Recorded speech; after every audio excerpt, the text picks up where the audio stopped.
Hello and welcome to Stretford. Paddock, my name is Joe. This is the news. We've got loads to talk about today. We're going to be looking at some transfers. More sales are planned by Manchester United as we continue this sort of ruthless culling of the squad. We'll also be looking a little bit at some of the international performers over the last, over last night, to put it simply. We'll also be looking at Lammens as well. Will he be ready to play in the derby? Simon Stone has spoken about this, and hopefully we'll have a little bit of insight as to his availability for that game. We've got loads to talk about, loads to get into. Let's start off with these sales. We are live as well, so get your thoughts in the comments, get in the chat. Let's have a good little time in here. Gary says, morning, thank you. Santanoch, like the video, Joe. Thank you very much. Please do like the video if you're watching. Lots of people in here. Let's have a look at this then. So this is from Team Talk. So, you know, consider that in your estimations of the article. But this is what they're saying. 3 more Manchester United exits touted after Onana. 2 make 0 sense. Why are you writing about it then? 2 separate reports have stated that 3 Man United stars could follow Andre Onana out in the coming days. And while one is highly viable, the other 2 are nonsensical. This is just their opinion. The English window may have closed, but clubs from select few countries can still sign players while their own windows remain open. Turkey, September 12th, and Saudi Arabia, September 23rd, are 2 to keep an eye on. Why don't we all just say we're all shutting it at the same time? Why can't FIFA just say, if you want to be part of FIFA, because I know we're not. Do FIFA even have any jurisdiction over like the Premier League, or is it literally completely different? I don't even know, because I know the Premier League is like its own thing, isn't it? That's kind of the whole point of it. Like it's not part of the sort of English football pyramid. Really, they just have a deal with them where you can get promoted into it. Like, why don't we all just have the same transfer window? I don't understand like why Saudi Arabia needs 3 weeks more than everyone else. Feels like a little bit of an unfair advantage. Remarkably, Onana is in line to almost double his take-home pay after full details of the switch emerged on Monday. I think mostly that is down to the way taxes work in Turkey, not that he's getting his pay doubled by Trabzonspor. Elsewhere, the Manchester Evening News and United in Focus have stated that 3 others could depart. The trio named across the 2 reports were Bayindir, Maguire and Tyrell Malacia. I don't see Bayindir going anywhere now. Not now Onana is gone. I'm sure that's what this goes on to say, but we can talk about those 3 names in there. Bayindir, I don't see why he'd go anywhere. You don't want to be left with just Lammens and Tom Heaton. I think that would be just nonsensical. There's no reason to do that whatsoever other than, I don't know, other than what? We're not going to get a lot of money for Bayindir. And we've seen time and time again that Tom Heaton isn't going to play. So you're basically saying that Lammens is your only goalkeeper, and I think that would be stupid, so we can rule that one out. Harry Maguire, another one. Why would he go anywhere now?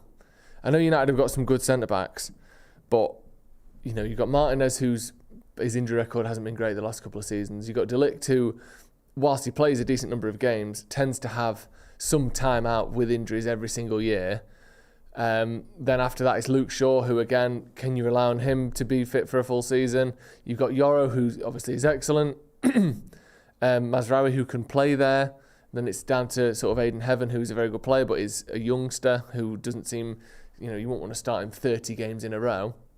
So I think this idea of Harry Maguire leaving is also absolutely nonsense. I think his contract runs out at the end of the year anyway. If he was going to leave, he would have left before now, and I think we would have replaced him. I know he barely played toward the end of last season, but I think Johnny Evans only officially left at the end of this season, didn't he? And we haven't replaced him, so you wouldn't want 2 centre-backs to leave without bringing anyone in the other way. Obviously, we couldn't do that now. I think the idea of Harry Maguire leaving is absolute nonsense. The one that I do see as possible is Tyrell Malacia. He's someone that there's no need for him to be here, is there? He's not going to play. We've got a wing back. We've got sort of Luke Shaw who can play there. We've got Mazraoui who can play there. Dalot who can play there. He's basically 5th on the list at left wing back. I just don't see. I mean, that's before he played Mason Mount there the other day, didn't he, for half an hour? Yeah, Malacia needs to go somewhere, even if it's just a loan to somewhere in Turkey or a deal in Saudi Arabia, whatever. I think what's the point in him being here now? for his sake as well. How old is he? I know he's not particularly old. He's going to be probably 25 now. 26, yeah. Just turned 26 2 weeks ago. So he needs to be playing football. Obviously, if his sort of injuries in his knee allows him to be playing, week in, week out, I think he has to go do that somewhere else, personally. I just think that it's clearly not going to work at Manchester United, and it's not even his fault, is it? Bad injury, maybe shouldn't have gone to his own doctor or surgeon or whatever exactly that story was. But he's not going to play. So why be here? You might as well enjoy yourself playing in Turkey than sitting on the bench for Man United for 12 months. Rurkov MJ says, Maguire is a squad player. I would keep him. Exactly. Completely agree. The window shut the day before the season starts. Make it a rule that no league can start while the window is open. I agree, Brian. I completely agree with that. And people say, well, what if you get an injury first week? So? What if you get an injury this week? What if you get an injury on the 2nd of September? There's always going to be a day after the window closes where you have to go, if only we got that injury last week. I just think you can't, that law or that rule would just extend every single week if you wanted to the point where the window's open all year. And at that point, that is just ridiculous. So, yeah, I would say the window shuts the day before the transfers, before the season starts. And that would be great as well, because transfer deadline day, imagine that being the Friday before the season starts, and you've got a game the next day, and you sign them on the Friday, and they play the next day for you. That's going to be brilliant. Or you're about to play, who do United have on the opening day? Arsenal. And we'd have signed Gyökeres instead of them on the last day, or whatever. You got some real storylines there, like we've seen with the Newcastle-Liverpool thing. And also, I think, not that I want Isak to go to Liverpool more smoothly, but that deal would have been done before they played each other. And you wouldn't have had this whole sort of political narrative going on where we can't sign him before that because we haven't played him yet, but we don't want to sign him, every window, every season should start, every FIFA kind of jurisdiction nation, your season starts the same week unless you live in the southern hemisphere or the weather's absurd or, whatever. And the transfer window shuts the day before the season starts. Perfect. No one can argue with that. And if you are arguing with it, fair enough. We tried that before the windows opened around Europe, and they've remained open. Quickly got dropped. Yeah, it has to be everyone, at least with the current setup. Other than, I think there are other nations, but the only ones with any sort of money or kind of pulling power are Turkey and Saudi Arabia. Other than that, everyone else's window shut at the same time, which is good. But let's just bring it forward or bring it back a week, whatever you want. I don't even know how calendars work. Let's bring it forward a week and have it before the season, not 2 weeks in. Let's move on to this next story then. This is from Simon Stone. Andre Onana set to join Turkish side Trabzonspor on loan, but is Senne Lammens ready for the Derby Day debut for Manchester United? He's got to be, hasn't he? He's got to be. If you're selling Onana, who, let's be honest, I know people don't like Onana, and I get that, but now he's gone, we can admit it. He's better than Bayindir. He's a better goalkeeper than Bayindir, isn't he? Let's just be honest. He's not good enough, and that's why he's gone. So we can all, don't tell me I'm trying to get him back in the first team. I'm not. He is a better goalie than Bayindir. If you could only have one of the two at your club and they had to be your first choice, I'm picking Onana every day of the week. I know he's been terrible for a while, but he has had spells where he's been good, and he has been a good keeper in the past. There's no evidence that Bayindir is even at a level where he could put 20 games together at the top in a top flight league or in a top 5 league. Then neither of them are good enough, but Onana is definitely the better of the two. So you're left now with a goalie that isn't. I'm saying this, and feel free to disagree. You're left now with a goalkeeper that is worse than Onana, and he needs to go. He's gone, in Bayindir, and then you've got the new signing Lammens. I think they must assume that Lammens is ready to play, because otherwise, you're literally committing to Bayindir being your first choice keeper for what, 2 weeks, 6 weeks, the whole season. I don't know. But I don't see a world where we think, or Man United think, that Bayindir is the medium or even short-term answer to this. Maybe literally for the City game, because Lammens literally hasn't trained properly. He's not really met the squad. Half of them are out on international break. He won't have a relationship with his defenders. If that's the case, I understand it. And again, you maybe push that one game further for the Chelsea game, a couple of weeks, I get it. We've seen the same with Sesko. But if by the start of sort of November, Lammens isn't playing pretty much every week, I'm gonna start worrying a little bit, because his competition is not good enough that he shouldn't be at least getting heavy minutes as United's goalkeeper. Brian Casey says Heaton for the derby. I wouldn't be against it. Akash K says, don't forget, Joe, Onana wanted a new contract. Maybe the club just said, screw this guy and rely on Senne and Bayindir. Maybe they did. But at the same time, you have to bring someone in that you think is worthy of playing instead. Like, we got rid of, I know it wasn't a contract thing, but let's look at Rashford and Sancho, for instance. Two players that were deemed, we can't have you playing for the club again because of different reasons to each other, but they're both ended up in that same ballpark that we're sort of implying that Onana got put into. We at least tried to replace him. We went out and bought Mbeumo and Cunha this summer, and then we bought Xerxes last year as part of the sort of Sancho's not good enough thing. So I've got something in my eye. If you have decided Onana can't play again, and apparently there is some conjecture over whether him talking about a new contract was this summer or last summer, by the way. I don't know if it's continued this summer or it's left a bad taste in the mouth since last summer, but either way, we've had a number of weeks to get a replacement in. If we were desperate and we thought that Lammens wasn't good enough, I think we would have gone for Emi Martinez, or maybe even pushed harder for Donnarumma. Not sure. I'm not saying we could have got him, but I think if you've gone with Lammens, you have to assume that he's ready to play, because otherwise, what's the plan? He's going to be number 2 to your last season's number 2 for 12 months? Surely not. Let's move on to our next story then. This is an interesting transfer. It's one of them that feels like it's coming from the player rather than from Manchester United. So we've got here Kirill Glebov. I've heard of him. Is quickly becoming one of the most talked about young prospects in European football. I can say right now, he's not. And I'm not saying he's not good, and I'm not saying I know everything, but I can tell you there's plenty of young footballers that are getting spoken about more than Kirill Glebov is. Because I'd never heard of him until this morning. And again, I'm sure loads of people have heard of him, but if you're putting him up to the top of most talked about 19-year-olds in world football, you've got, at some point, I've heard of some of the people we're talking about in that bracket. Do you know what I mean? I've heard of Joe Bellingham, for instance. I've heard of Lenny Yoro. I've heard of Lamine Yamal.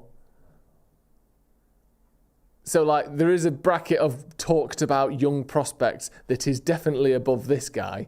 However, he does seem to be an exciting young player. And I think, I was looking just at his Wikipedia, just trying to do a quick bit of research on him. And I think he's been playing for, is it CSKA Moscow that he's at? Since the 22-23 season. So I think he's been playing for him since he was 16, which is obviously an insinuation of quality there, isn't it? If you're playing at that age, that does imply that he's very, very highly rated. You can see that in his last 6 league appearances, he has recorded 3 goals and 1 assist.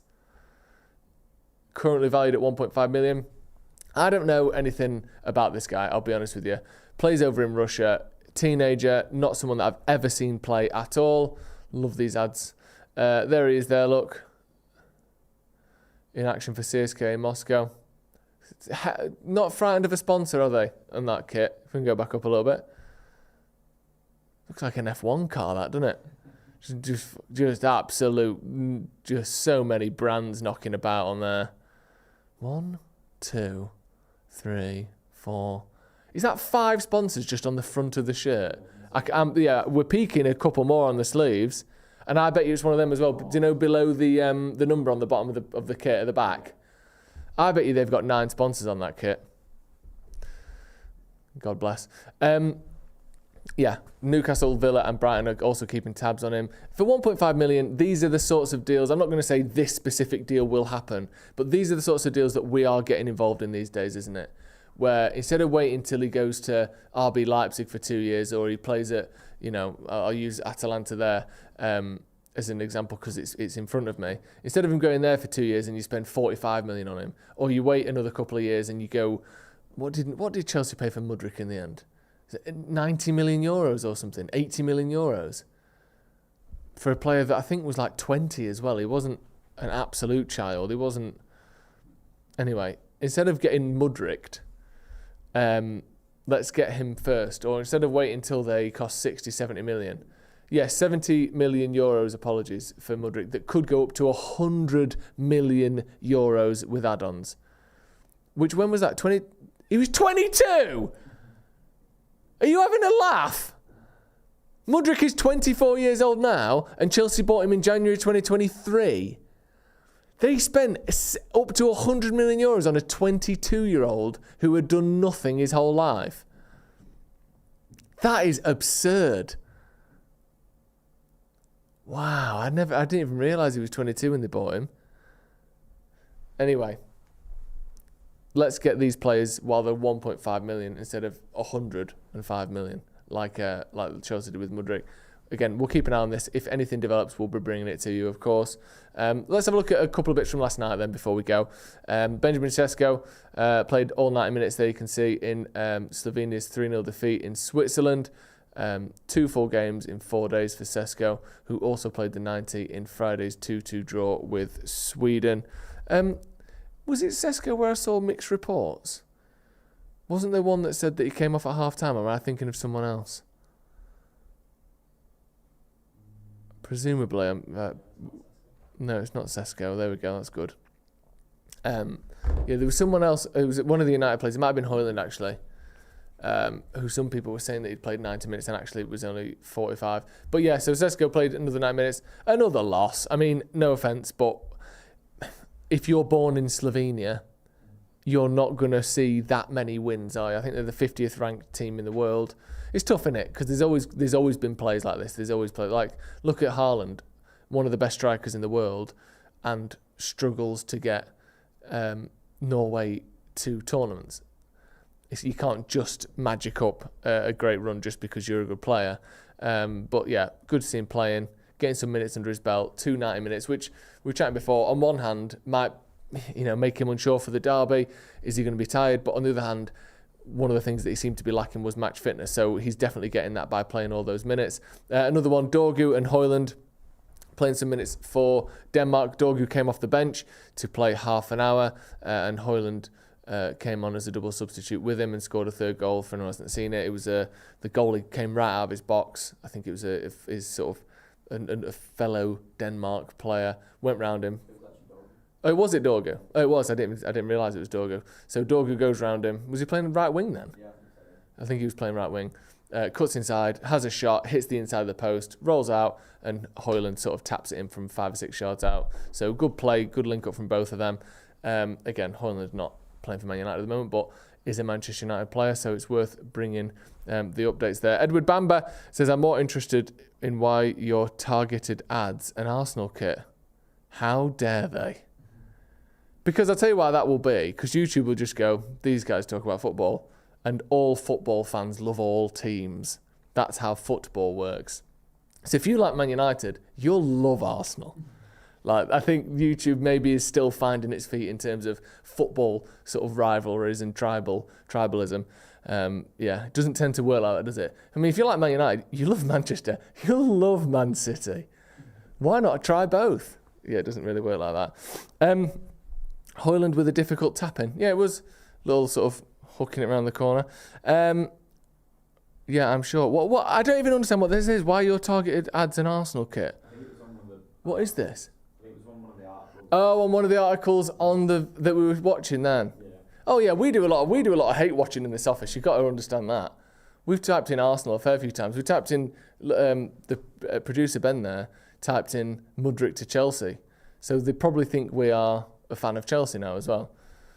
And also, yeah, sometimes I wear an Arsenal kit in my spare time, so what? No, obviously not. Imagine. That would be so good, wouldn't it? I'd just turn out, I'd just be wearing an Arsenal kit all the time. But as a joke, it's very ironic and postmodern. No, none of that.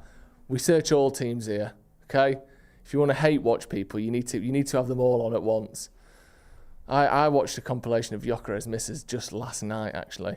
And it was beautiful. Right, that is going to be all from us. We're going to be back later on today with Uncensored, me and Adam McCullough, having a look at what is going on with Manchester United. And then later on, You're going to see me and Stephen Howson as well, so lots to look out for today. Thank you very much for joining us in the comments and chat today. Hit like on the video if you haven't already. We'll see you in a bit.